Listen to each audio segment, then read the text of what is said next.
हाँ जी, तो आप सोच रहे हैं कि भाई के जर्मनी में तो बहुत सारे मज़े हैं, ठीक है। गोरी गोरी बच्चियों के साथ वीडियोस बनाता है, घूमता फिरता है, बहुत सारी जगह देखता है।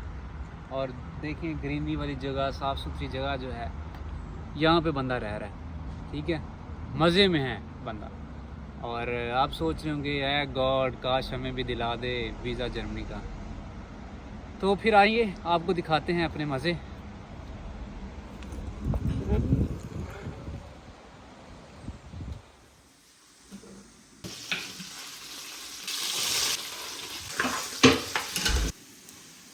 मैंने कौन सा नहीं आएंगे जानो।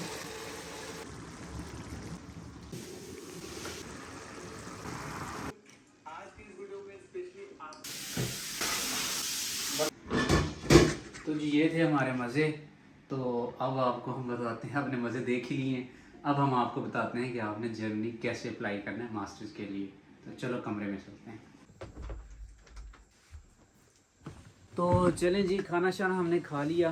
तो सारे काम करने के बाद बर्तन शर्तन धो लिए, आपने हमारे मज़े की ज़िंदगी देख ही ली है।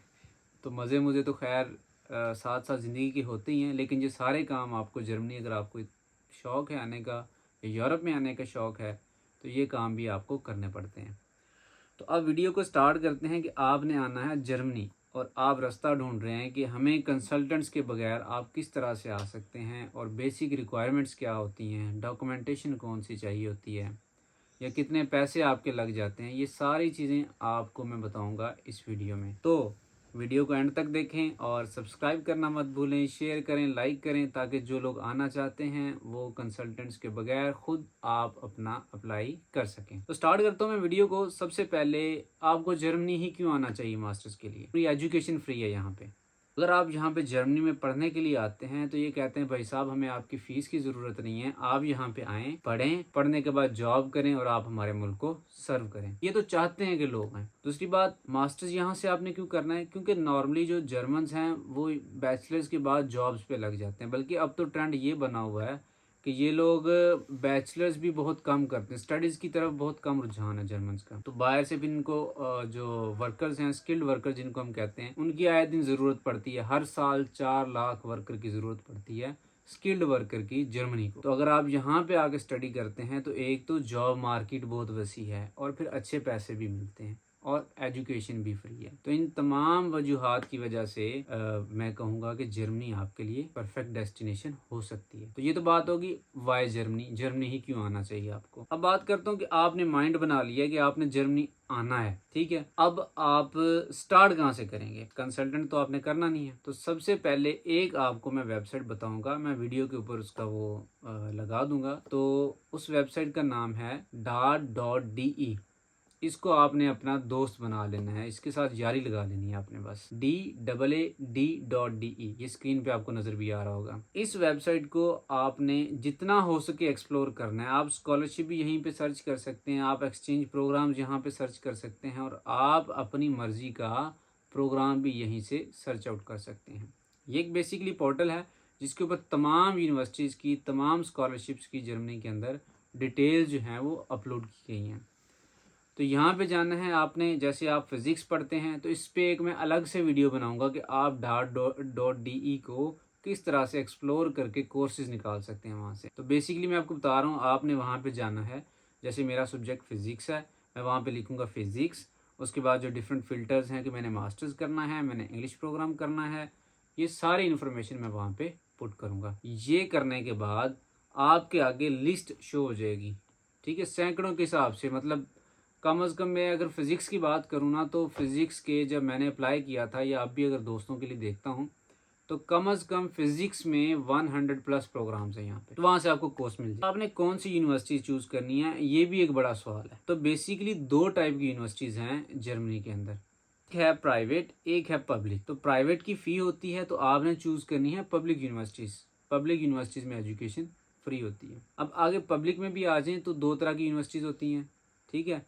एक को आप कह सकते हैं जैसे यूनिवर्सिटेट कहते हैं जिनको, और दूसरी होती हैं हॉकशुले, ठीक है, टेक्निकल हॉकशुले, जिनमें इंजीनियरिंग के या अप्लाइड साइंसेज के जो कोर्सेज हैं वो करवाए जाते हैं। आपने अपने कोर्स के हिसाब से जो है ना वो यूनिवर्सिटी या हॉस्पिटल सेलेक्ट कर लेना है। वो सिलेक्ट करने के बाद अब आपने एक लिस्ट बना ली कि ये मेरे सामने लेट्स सपोज 50 प्रोग्राम आ गए हैं, इनमें से मेरी रिक्वायरमेंट के मुताबिक मेरी पसंद के ये वाले 10 प्रोग्राम हैं।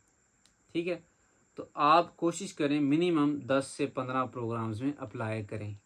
ठीक है, क्योंकि यहाँ पे पूरी दुनिया से लोग अप्लाई कर रहे हैं, इवन अमेरिका से लोग अप्लाई कर रहे हैं। हम समझते ना अमेरिका पता नहीं क्या बहुत बड़ी चीज़ है, लेकिन वहाँ पे एजुकेशन फ्री नहीं है। तो अक्सर अमेरिकन यहाँ पे एजुकेशन के लिए आए होते हैं, जस्ट यहाँ पे एजुकेशन फ्री है। तो आपने जब शॉर्ट लिस्ट कर ली यूनिवर्सिटीज़, तो 10 से 15 यूनिवर्सिटीज़ में आपने अप्लाई कर दिया। उसके बाद फिर आपने क्या करना है, वेट करना है। अब अप्लाई कैसे करना है, अब ये बड़ा सवाल यहाँ पे ये पैदा होता है कि यूनिवर्सिटीज़ आपने लिस्ट बना ली, अब आपने अप्लाई कैसे करना है। अब यहाँ पे अप्लाई करने के लिए मोस्टली दो तरीकाकार हैं। एक तरीका ये है कि यूनिवर्सिटी आपको कहेगी कि आपने हमारे ही पोर्टल के ऊपर अप्लाई करना है, और यूजुअली जो यूनिवर्सिटी के पोर्टल पे अप्लाई होता है वो बिल्कुल फ्री होता है। और ये मैं बात कर रहा हूँ यूजुअली, नॉट ऑलवेज।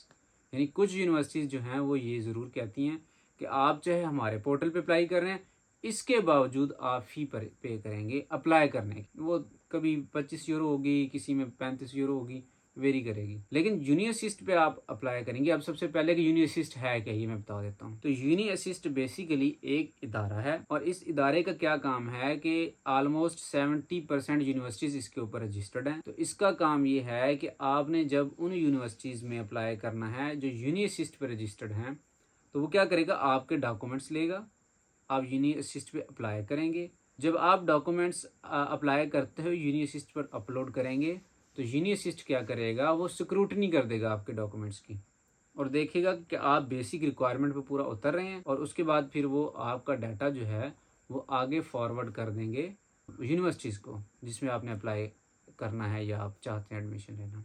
तो ये तो बात होगी यूनि असिस्ट की। लेकिन यहाँ पे एक सवाल और भी पैदा होता है डेफिनेटली। वो सवाल ये है कि क्या यूनि असिस्ट पे अप्लाई करना फ्री है या इसके पैसे लगते हैं। तो भाई फ्री तो कुछ भी नहीं मिलता, यहाँ पे फ़ी देना ही होगी। और वो फ़ी कितनी है, वो है पहली में अगर आप अप्लाई करेंगे तो वह 75 यूरोज़। मान लो कि आज का रेट जो यूरो का है वो 311 यूरो है।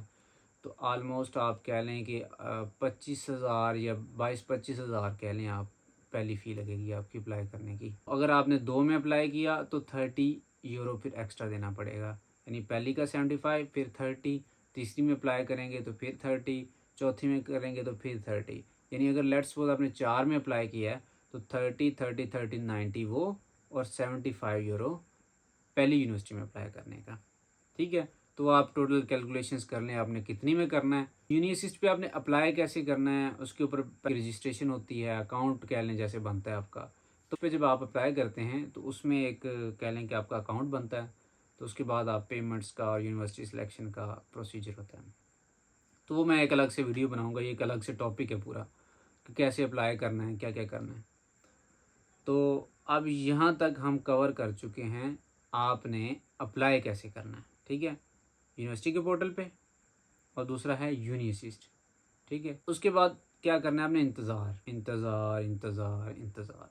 लेकिन इतना ज़्यादा इंतज़ार नहीं कराते ये लोग, ये आपको बता देंगे कुछ ही दिनों में। Let's suppose may be 1.5 month या मे बी 2 मंथ्स कुछ यूनिवर्सिटीज़ ले लें, तो ये आपको बता देती हैं कि आप एलिजिबल हैं, आपको कॉन्ग्रेचुलेशंस कर देंगे या आपसे माजरत कर लेंगे। तो इस तरह से इनका ये सिस्टम वर्क। और माइंड में आता है कि जर्मनी के अंदर कितनी इंटेक्स हैं। यहाँ पे बेसिकली 2 इंटेक्स हैं, एक है समर, एक है विंटर इंटेक। समर इंटेक से मुराद ये है कि जो क्लासेस अप्रैल में स्टार्ट होती हैं, अप्रैल में स्टार्ट होंगी समर की, और आपकी जो विंटर की हैं वो स्टार्ट होती हैं अक्टूबर से। तो अगर आपने विंटर में अप्लाई करना है तो उसका अप्लाई शुरू हो जाता है फेब मार्च अप्रैल मई जून, और ये चलता है जुलाई 15 तक। कुछ यूनिवर्सिटीज़ मार्च में ख़त्म कर देती हैं, कुछ अप्रैल में, कुछ जून में, और जो मैक्सिमम जाती है यूनिवर्सिटीज़ वो 15 जुलाई तक। ठीक है, इनके एडमिशन ओपन रहते हैं। और ये है विंटर इनटेक के लिए जो अप्लाइंग पीरियड है। अब अगर बात कर लें समर की, समर सबको पता है कि वो अप्रैल में स्टार्ट होता है समर ना, तो अप्रैल में स्टार्ट होगा, यानी क्लासेस अप्रैल में स्टार्ट होंगी, तो उसका अप्लाई स्टार्ट हो जाता है सितंबर से कुछ यूनिवर्सिटीज़, लेकिन वो कोई इक्का दुक्का मिलेंगी आपको सितंबर वाली। उसके बाद अक्टूबर में कुछ यूनिवर्सिटीज़ का अप्लाई शुरू हो जाता है, कुछ जो है अक्टूबर, नवंबर, दिसंबर और फिर जनवरी 15 तक ये सिलसिला चलता है। यहाँ पे याद रखें, केयरफुल रहें कि जो यूनिवर्सिटीज़ हैं उनकी डेडलाइन डिफरेंट होती है। तो आपने हर यूनिवर्सिटी का देखना है, कोई अक्टूबर में डेडलाइन दे रही होगी, कोई नवंबर में, कोई दिसंबर में, और मोस्टली जो है वो 15 जनवरी तक जाती हैं। एडमिशन लेटर आने के बाद आपने अपने डॉक्यूमेंट्स रेडी करने हैं और अपॉइंटमेंट अप्लाई करनी है। गूगल पे सिंपल सर्च करना है जर्मन एम्बेसी इन इस्लामाबाद, ठीक है। वहाँ पे फिर आपने मतलब वो आगे पूरा आपको इंग्लिश में ही होता है ना, तो सारी समझ लग जाएगी। आपने किस किस तरह से वहाँ पे एक कैटेगरी सेलेक्ट करनी है स्टूडेंट की, एडमिशन लेटर इन हैंड वाली कैटेगरी आप सेलेक्ट करेंगे। अगर 3.7 प्लस आपका है CGPA, तो एक कैटेगरी होगी फास्ट ट्रैक, आप उस पर अप्लाई करें, उस पर जल्दी अपॉइंटमेंट आ जाती है। तो अगर वो नहीं है तो आप भी मेरे जैसे हैं फिर, तो उसमें फिर आपको क्या करना होगा, आप सिंपल कैटेगरी सेलेक्ट करेंगे और फिर आप करेंगे इंतज़ार इंतज़ार, और ये है बड़ा लंबा इंतज़ार। इंतज़ार करते रहें, एक दिन तरस आएगा एम्बेसी को आप पे, वो आपको मेल करेगी, कहेगी कि जनाब आएँ, आपने अप्लाई किया हुआ है जी। एम्बेसी ने कहा ये डॉक्यूमेंट्स आपने लेके आने हैं, आइल्स होता है उसमें, आपकी डिग्रीज़ होती हैं उसमें, आपके पास फिर ब्लॉक काउंट होता है, ये सारी चीज़ें आप फिर लेके चले जाते हैं एम्बेसी में, और वो आपके डॉक्यूमेंट्स रख लेते हैं, मतलब कॉपीज़ 2 रख लेते हैं, और उसके बाद फिर फ़ैसला है उनके हाथ में। आप बैठ जाएँ मुसल्लों पे, दुआएं करें, तो फिर आपका वीज़ा एक्सेप्टेंस या रिजेक्शन आ जाती है। मोस्टली एक्सेप्टेंस आती है, ऑलमोस्ट कह लें 99% जो है वो वीज़ा रेशो कह सकते हैं आप जर्मनी की है, मास्टर्स के लिए ख़ास तौर पे कह रहा हूँ मैं। तो उसके बाद फिर आपने क्या करना है, एक फ़्लाइट लेनी है और फिर जर्मनी आ जाना है, स्टार्ट योर लाइफ है। और अगर आपको मेरी वीडियो पसंद आए, इन्फॉर्मेशन के मुताबिक आप ख़ुद वीज़ा अप्लाई करने के काबिल हो जाएं, तो फिर इस चैनल को सब्सक्राइब करें, इस वीडियो को अपने दोस्तों के साथ भी शेयर करें। तो फिर अगली वीडियो में मिलते हैं, जिसमें मैं आपको बताऊंगा डॉक्यूमेंट्स कौन से चाहिए होते हैं और आपको ख़र्चा कितना हो जाएगा जर्मनी आने के लिए। तो चूँकि वीडियो लंबी हो गई है तो इसलिए सारी डिटेल इसमें नहीं बता सकते। तो फिर मिलते हैं अगली वीडियो में, तब तक के लिए।